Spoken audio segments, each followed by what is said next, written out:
So the next thing we need to look at is the ability to escape the attack.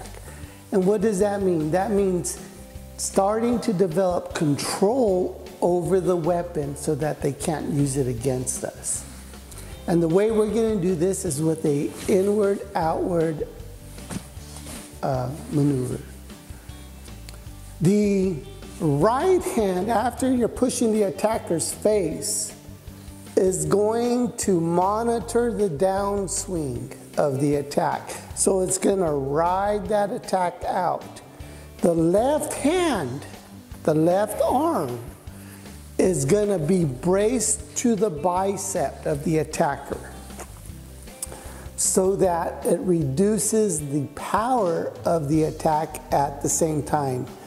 And when we adjust into that horse stance, our left hand and our right hand are able to contain the speed and distance of the attack, with the left hand hooking around the elbow, around the back of the arm, to control that weapon at all times.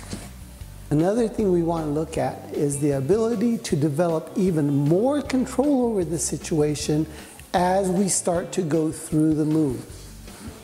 So in the beginning, we're going to put ourselves into that defensive position by either sliding up to 3 or moving up the clock to 1, 12:30. And we're going to be pushing that face back. We're going to be monitoring the arm swing. And we're going to be moving into that fighting horse stance, and we're going to be pushing back. Now, the left hand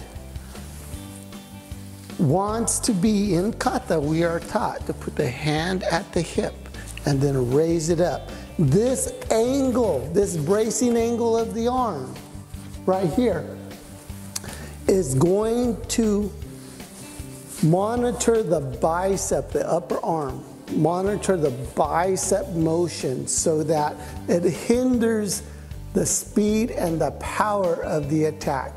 As the right hand does a riding parry to control the direction that the arm is swinging. And as this happens, the left hand turns into an outward block. It wraps behind the elbow to pull in and to control that attack at the same time. So the left hand is basically monitoring the attack and then grabbing behind the elbow so that the attacker cannot hit you anymore after he makes the initial swing. The right hand wants to guide the arm to the side so that the left hand can reach behind and pull in. But we want to take even more control, and the way we're going to do that is by using the elbow of the right hand.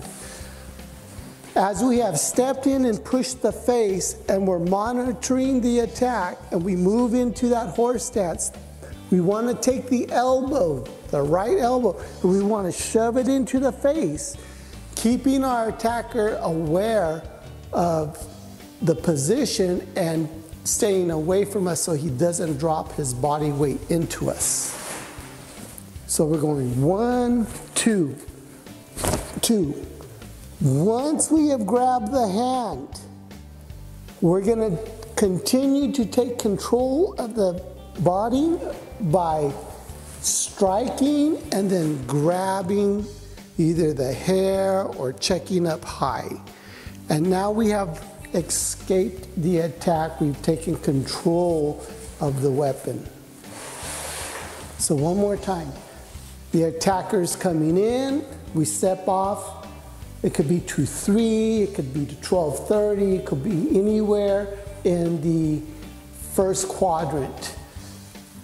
Our hands come up, left hand monitoring the attacking arm, the right hand pushing on the face.